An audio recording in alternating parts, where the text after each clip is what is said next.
If you've ever visited my channel before, you might have heard of a game mode I wrote called the Clattering. It is a game that is meant to be played with multiple people at a massive table, all taking their turns at the same time, and it's usually run by a game master who is keeping things running, making sure everyone's on the same page, and is providing fun events for players to interact with. I decided to make this video to give players who are interested in trying out the Clattering a bit of a quick start guide so they can know what they're getting themselves into.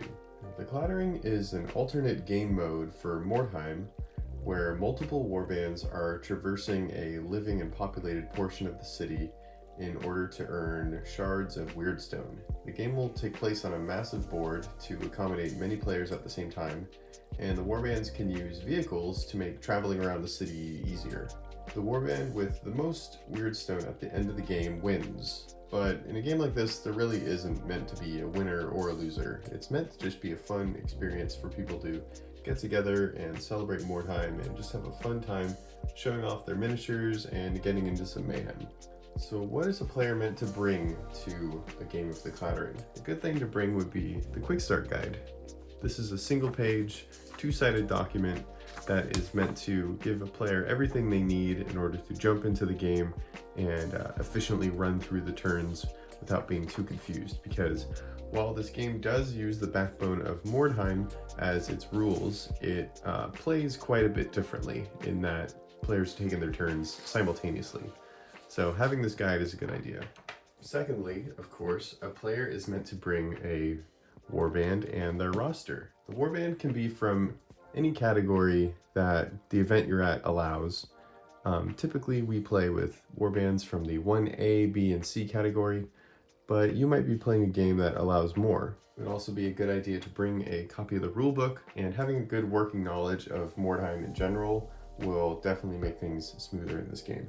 And obviously, along with your warband and your roster and whatever, it's a good idea to bring a pencil and any dice you'll need while you're playing, because you might need a lot of them. For warband creation, you're going to use the standard 500 gold. Another thing that is not 100% required, but is highly encouraged, is players are able to bring any amount of vehicles that they want. I have standard wagons here, but your vehicles don't have to be wagons. They can be airships, they can be blimps, they can be sleds, sleighs, whatever you want. There are just a few stipulations required when you're bringing your vehicle.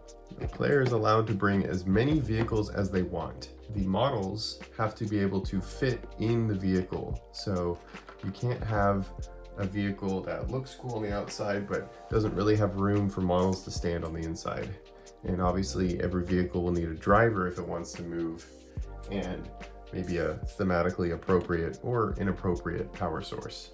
These vehicles are meant to help you travel around the city, and there'll be some unique vehicle rules that are different from the ones presented in Empire in Flames, which we'll go over in a bit. On top of bringing whatever vehicles you like, players are also encouraged to bring the miniatures and terrain that they want to play around with too. So maybe you have a cool dragon model that you want to display, or maybe you have a big demon you want to put on the table, or maybe you have a cool piece of terrain you want to try out. Even if the models don't seem thematically appropriate, or maybe they don't have rules in the traditional Warhammer Fantasy setting, we'll come up with rules for them. Again, this is a game meant to be a celebration of the hobby as a whole, and not some sort of competition-driven game where you're trying to beat everybody. So bring any models you like on top of your warband, and we'll put it down on the table and try and figure out some rules for it. Every warband that joins the game will get 2 shards of weirdstone. And these shards of weirdstone are used sort of differently than how they are in the traditional campaign system of Mordheim. A player will also receive 2 quest cards. These quest cards will give your warband different ways to earn additional weirdstone shards and experience points. And advancements are handled differently in this game mode too, which we will go over, but you will have plenty of opportunities to earn advancements on your heroes and henchmen group as you play. So you might start with a warband that looks like this, but as you go on, you might hire more guys, or hired swords, or purchase new equipment, and earn advancements that change the warband as you go. So let's get into how to actually play the Clattering. So if we look at our quick start guide, the game talks about how to earn shards. The ways you can earn shards is you will find weirdstone scattered all over the city, waiting for players to come along and scoop it up or even fight over it. You will also earn shards by, as I stated earlier, completing your quests. You can even earn weirdstone shards by interacting with locals. So while you're traveling around the city, you might find rich nobles or maybe damsels in distress or whatever else the GM or other players bring. And they might give you different tasks or objectives for you to pursue in order to earn more experience or weirdstone. Also, just off camera, I dropped this guy and broke him. Let's move down to the turn sequence and get into how the game is run. So the game first starts with a recovery phase. And during the recovery phase, the first step is any warbands on the table are allowed to rout, and other warbands who are off the table are allowed to deploy. So at any point during the game, if you find yourself during a recovery phase not wanting to stick around or maybe needing to take a break, you can decide to rout, and you would remove all of your models from the table, and that includes any vehicles that they're a part of. Furthermore, you can deploy your warband anywhere on the table as long as you're at least 14 inches away from an enemy, just like in deployment for a multiplayer game. So in this example, this pretty much whole area would be off limits because you have an undead warband stalking the area. But if the area is clear, then you're allowed to deploy your entire warband up to 4 inches deep and in a 1 foot wide zone. So for this, if I measure 4 inches up and 12 across, I'm basically allowed to deploy my whole warband anywhere in this area. And if you have any wagons that are too big to fit in the area, just do your best and try and put as much of the wagon or other vehicle in the area as you can. Of course, you're allowed to deploy any warriors inside of a vehicle that you own. After warbands have deployed or routed, any other warriors that are knocked down or stunned can recover, just like in the main game of Mordheim. Should also note that there are no rout tests taken during this game, so you cannot be forced to rout due to a failed leadership test or anything like that. After recovering knockdown and stunned warriors, all players are allowed to spend weirdstone to revive any warriors that were taken out of action. For each shard of weirdstone that you spend, you can deploy one warrior who was taken out in a previous turn. These warriors are meant to be deployed near the majority of your warband, or they can be deployed inside of vehicles that you control. After the recovery phase comes the charge phase. So at the beginning of this phase, any player who wishes to declare any charges must raise their hand. This is to show the GM that there are charges being made and that they may need to help moderate. Each player now takes 1 die for each warrior that they wish to charge with. Let's say the mercenary player here wants to charge with all 3 of their warriors. They'll take 3 dice. And let's say this undead warband wants to charge with just these 4 and they want to leave their necromancer out. So they will take 4 dice for their warriors. Next, we're going to determine the charge scores for each warrior. So all players roll all their dice at the same time. You then can assign 1 die to each of your warriors. So let's say I'll give this 3 to them, this 1 to them, and this 2 to them. Then we'll give the 4 there, 6 to this ghoul back here, 5, and 5. To determine your charge score, you add the number on the die to the model's initiative score. So if my crossbowman here has an initiative score of 3, I would add this 2 to that, and his score would be 5. And this vampire at initiative 4 would be at a charge score of 9. Once each player has assigned all their dice to their warriors, they then conduct their charges in order of descending charge scores. The GM will call out which warriors are ready to charge. So they'll start at, say, 12 or 11, they say 10, and if anybody says, yes, I have a 10, then they will take that warrior and perform that charge. Or if it gets to a 9, someone will say, yes, I have a 9, and they will perform that charge. Let's say in this example, the game master says, okay, 9's charge. We know that this player has a 9, So they're going to move their warrior and say they want to charge this crossbowman. Since this warrior charged before this guy, he loses his charge. So we take the die from him to show that he did not charge, but the vampire keeps the die to show that he did charge. To simplify this example, we're going to say that these 3 warriors and these 3 warriors are charging. Let's say that these warriors all have an initiative value of 2, and these warriors all have an initiative value of 3. This crossbowman rolls a 1, the captain rolls a 5, and this bowman rolls a 4. This ghoul rolls a 3, this direwolf rolls a 4, and this ghoul rolls a 6. So if you look at the charge values here, we know that this warrior got an 8, and this warrior got an 8. Those are the highest scores on the table right now. So if we're counting down from 10, 9, and then 8s, both of these warriors want to charge. Let's say when we declared charges, he declared to charge the wolf, and he declared to charge the mercenary. Since they're charging at the same time, we'll have to roll off to see which one of them gets their charge off first. So the ghoul rolls a 2, the mercenary rolls a 5, so he's going to get his charge first. He is going to charge this direwolf, and so the direwolf loses their die, and then the player controlling the ghoul can make his charge on the warrior, and he also charged. And then going back down the order, this bowman would charge faster than the ghoul, taking his die from him, and then this bowman would charge the ghoul.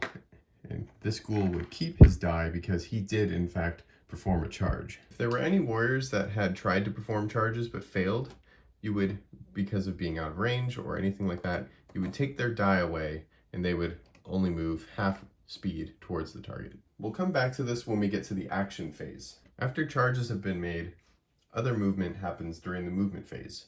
During this phase, this is when vehicles would be driven around the board, or other warriors who were not in combat or did not try to charge can finish their movement too. Normally, in a game of Mordheim, your models cannot move double their speed by running if they are within 8 inches of enemies. However, the rules are slightly different in the Clattering. Because there are so many warbands on the table, you'd have many players unable to move their full speed during the entire game. So instead, your warband members can only move half their speed if they have friendlies in combat with other models during the movement phase.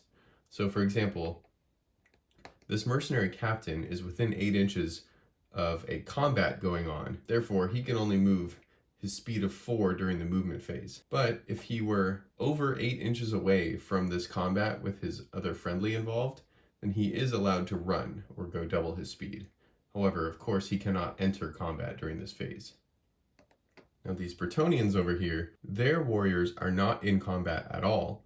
Even though they have enemies within range, these warriors are still allowed to move their full speed because they don't have any friendlies within 8 inches of them that are in combat. There are also more rules regarding boarding and disembarking from vehicles, but we'll get to that when we talk about the vehicle section of the rules. After the movement phase comes the action phase. This is probably the biggest departure from the normal Mordheim rules, but it is not super complicated. The action phase is divided into 5 different subphases.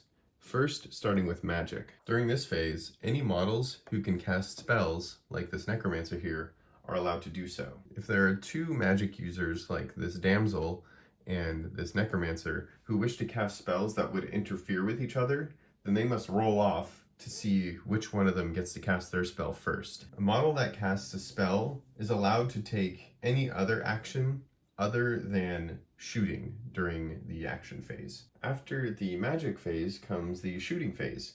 During this phase, any and all models who wish to shoot may, which means that this mercenary up here would be able to take a shot at the vampire, and say this vampire had a ranged weapon, they would be able to shoot at this mercenary too. Even if either of their shots would wound the other one, they're still allowed to shoot during this phase. So if the vampire shot first, then this mercenary was, say, knocked down, they would still get to shoot during this phase. I know this might seem weird, but when all the players are taking their actions simultaneously, it just makes it easier to ensure that all players get their shooting off. Besides, shooting for the most part is fairly weak in Mordheim, and especially weak in the Clattering, where there's lots of movement taking place and there's going to be tons of buildings providing cover. And obviously there are the rules for shooting at the most imminent threat in place. So if this direwolf was closer than the vampire, then this mercenary must shoot at the direwolf, as that presents the most imminent threat. After shooting comes combat. In the situation where you have some models who did charge and others who didn't, you start with the chargers first and you resolve them in initiative order. So in this example, both of these mercenaries have a higher initiative than this ghoul. So this mercenary would go first, and since they charged the direwolf, they would attack the direwolf first. Once they've made their attack, they can take their die away, and you can move on to resolving other charges. So in this example, the bowman has a higher initiative value than the ghoul, so they're going to strike first. In the situation where there are models that charged and they have the same initiative value, like for example, if this Dreg, also in the Undead Warband, charged this mercenary, and they both have an initiative of 3, then they would have to roll off to see who gets to attack first. In this case, the mercenary rolls a 5 and the Dreg rolls a 1. So the mercenary would resolve his attack first, and then you would resolve the Dreg. And then we have the interact phase. During the interact phase, if you have a friendly warrior within 4 inches of an NPC, then that warrior can interact with that NPC. This will involve interaction with the game master or whoever else is providing the rules for that NPC. And that can involve buying and selling equipment, or talking to them to receive a special objective, or just some fun role-playing stuff. Work with your game master and other players around the table to figure out what sort of interactions there are. In the event that there are 2 warriors from opposing warbands who are trying to interact with the same person, just work with your GM to see how that would go down. Again, this game mode is not meant to be highly competitive or strategic. It's mostly just an excuse to put as many models and terrain on the board as we can, and just see what kind of fun story elements can arise from it. The final step of the action phase is the trade equipment step. So during this phase, any new equipment that a warrior acquired is able to trade it as long as they're within 2 inches of the warrior they're trying to trade with. So say this damsel was able to give this leader here a new sword or something, or a lucky charm, then they would be able to in turn pass it to one of their friends here. The final phase is the experience phase. During this phase, any experience that was earned from either killing monsters, completing quests, or taking out enemies, or other ways, is paid for by burning Weirdstone. Oh, by the way, henchmen in this game mode, they get experience the same way heroes do.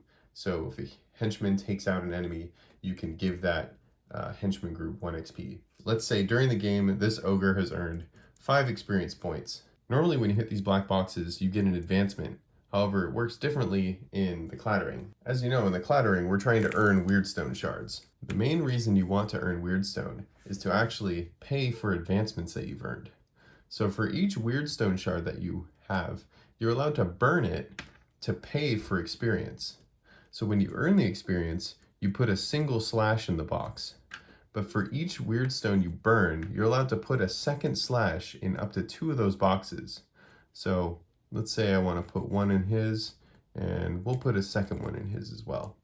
So I've burned 1 Weirdstone, and I've put a second slash in these 2 boxes. Now that I've put an X in this box here, I'm allowed to get an advancement. And you roll for these just the same as you do during a normal campaign. So this section of the player's guide does detail how to earn experience. A henchman or hero that takes out an enemy earns 1. Completing a quest gives 2 that you can give to, you can give 1 each to any 2 heroes or henchmen groups. So you can't give both XP from a quest to the same group or hero. And then each shard that you pick up from the ground while you're exploring gives 1 XP to the hero or henchman that picks it up. And of course, there are other various ways to earn experience as you play. You'll just have to work with your game master to discover those. So now that we've gone through the turn sequence for the Clattering, let's get into the specific rules regarding vehicles in the Clattering. Empire and Flames provide rules on how to run vehicles in your games, but those rules are a bit convoluted, and I've decided to pare them down and adapt them a bit to make them more conducive for quick play and for simultaneous turns involving a lot of players. So again, using the quick start guide, we're just going to go through the vehicle rules and quickly explain how everything works. So every vehicle, of course, must have a driver in order to move. Now, the driver of the vehicle cannot board and control the vehicle in the same turn. You'll have to take a turn getting settled, and then you'll be able to drive next movement phase. A vehicle, regardless of passenger count, is allowed to move up to 10 inches, and then after moving is allowed to make a single turn up to 90 degrees. You can be a bit loose about where the vehicle pivots. So again, up to 10 inches of movement, and then you can make a single turn up to 90 degrees. If a vehicle chooses not to move on their turn, that vehicle can turn up to 180 degrees. After a player moves, they may attempt to apply the lash, which means trying to give their wagon an extra few inches to move. All they have to do is roll a die and move up to that many inches forward. So if I rolled a 3, then I would just move my vehicle an extra 3 inches straight ahead. You can't turn after applying the lash, you just go straight forward. However, if a vehicle applies the lash and they roll a 1, they then have to roll on the out of control table, which we'll get to later. As far as the number of passengers goes, a vehicle can hold as many models as can fit inside of it. There's no penalty for movement depending on how many passengers are in it, so go nuts with this. A model can enter or exit a vehicle freely before the vehicle has moved. However, if this is the driver, of course, the vehicle can't move until they've been in it and waited until their next turn. Before a vehicle moves, any other passengers can enter or exit a vehicle freely, and then the vehicle can move away. However, if a vehicle has moved, and then warriors wish to enter or exit the vehicle, each warrior must make an initiative test. Any models entering or exiting the vehicle after it is moved must pass an initiative test or take an immediate strength 4 hit. Models can shoot from a vehicle as long as they have line of sight to their target. If a vehicle moves, the models inside the vehicle count as moving for the purposes of shooting, so they'll get a -1 to their ballistic skill. However, if you have a weapon like a crossbow here, where you cannot normally move and shoot, if you're in a vehicle, you are allowed to move and shoot with a crossbow, so long as they were in the vehicle that whole time. If a model moved on their feet at all, and then the vehicle moves, they still can't shoot with that crossbow because they did run with it. But if they start and finish the movement phase inside of a vehicle, they can freely shoot, but it counts as movement. So they'll get a -1 to the ballistic skill. Any warriors that want to shoot at a vehicle, of course, are allowed to. If the vehicle did not move this turn, then you're allowed to shoot at anyone in the vehicle. Obviously, the vehicle could provide cover, so you have to check for line of sight. However, if you wish to shoot at a vehicle that did move this turn, you'll have to roll to hit the vehicle and then roll to see which random location on the vehicle is hit by your shot. So in this case, if this warrior shoots at this moving vehicle and they hit them, we'll roll 1 die on the vehicle location chart. A 6 means we hit the wheel. So each location tells you exactly what to do if that location is hit. Many of them will require the driver to take initiative tests or perhaps leadership tests. It just depends on what is hit. And note that any vehicle that doesn't have a driver automatically fails any tests they must take. Models in contact with a vehicle are allowed to attack the part of the vehicle that they're touching. So in this case, this vampire could either attack the wheel or maybe even the chassis. After a warrior charges a vehicle, if that vehicle then drives away, the warrior that is in contact with it gets to make 1 free attack before it moves. Also, bear in mind that vehicles move after warriors charge. So if your warrior charges a vehicle from the front and you want to try and attack it, the vehicle is going to get to move before it goes, so it might run you over. If a warrior charges a vehicle, he's not able to make attacks directly against any passengers on that vehicle. However, if the warrior wishes to attack the passengers, then after they've charged, they can attempt to board that vehicle by making an initiative test. If they pass their initiative test, they can jump on the vehicle into combat with whoever they wish to charge. But if they fail that initiative test, then they are instead knocked down at the point of contact. What about collisions? When a vehicle is moving and they collide with an object, say this plinth here or maybe a building, then the vehicle must come to a stop. The vehicle then suffers D3 strength 7 hits, so 3 strength 7 hits in this case. For each one of those 3 hits, I would have to roll on the vehicle location table to see what part of the vehicle gets hit with that strength 7 hit. If your vehicle collides with another vehicle that is being driven by another warband, then both vehicles suffer D3 strength 7 hits. So this vehicle would have to roll for their hits, and this vehicle would have to roll for their hits. So in this case, they both suffer 1 strength 7 hit. Here's a fun one to talk about. How about colliding with warriors? When a vehicle moves, they will pass through any other warriors on the table. Any warrior passed through in this manner counts as being hit by the vehicle. If a vehicle stops their movement and there are any warriors underneath it, simply move them the shortest route possible out from under it, and then keep them in contact with the vehicle. Any warrior that was run over by a vehicle has to make an initiative test, and if they fail, they immediately take a strength 4 hit. And then finally, for every warrior that the vehicle ran over, in this case 3, you roll a die. If any of those dice show a 1, that vehicle immediately goes out of control and has to roll on the out of control table. When rolling on the out of control table, simply roll a die and refer to the result.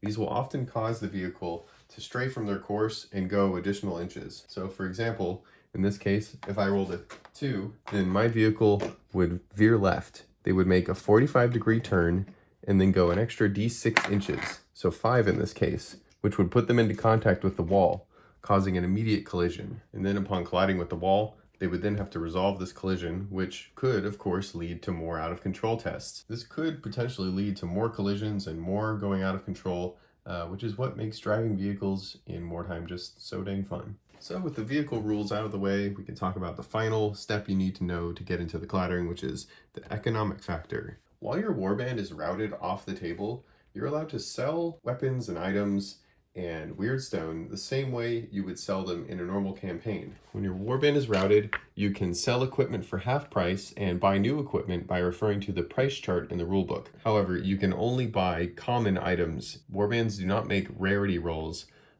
while playing the clattering and while their warband is off the table. Furthermore, while you are routed, you are allowed to sell any weirdstone shards by referring to the chart in the income section of your rulebook. You can also hire new warriors or hired swords while you're off the table as well. However, there may be opportunities on the table to find someone who's willing to buy your weirdstone from you, or maybe your equipment, or perhaps sell you some rarer equipment that would normally require a roll on the price chart. So it might be worth it to, instead of routing to try and buy and sell equipment and weirdstone, to instead find a buyer on the table who might be willing to deal with you. So I think that's all I have for players looking to get into the clattering. Obviously there will be weird edge cases and other things coming up when you're playing a simultaneous turn game, but just keep the quick start guide near you while you play, and work with your GM and talk to the other players around you while you're playing. And I have no doubts that you'll have a ton of fun jumping in and running around and getting into trouble in the massive city of Mordheim, and also jumping out and taking a break and just watching things unfold for a while, and then maybe an hour later you want to stick your warband back into the fray to see what kind of trouble you can get into. Honestly, the game is just meant to be a fun way to get as many models on the table as we can and have some crazy adventures and some unique stories unfold. If you have any questions, leave them in the comments and I'll try and clear them up. This video didn't really talk about how to be a game master for the clattering, but maybe after I've tested it a bit, I'll make a guide for players looking to run their own. But I'm sure you can get a good idea of what kind of things you want in your games. Just watch this video again and take a look at the quick start rules, and then maybe watch my video about our event in San Diego where we ran a huge clattering game. So thanks for watching, and I hope you enjoyed learning about the clattering, and I hope you have fun.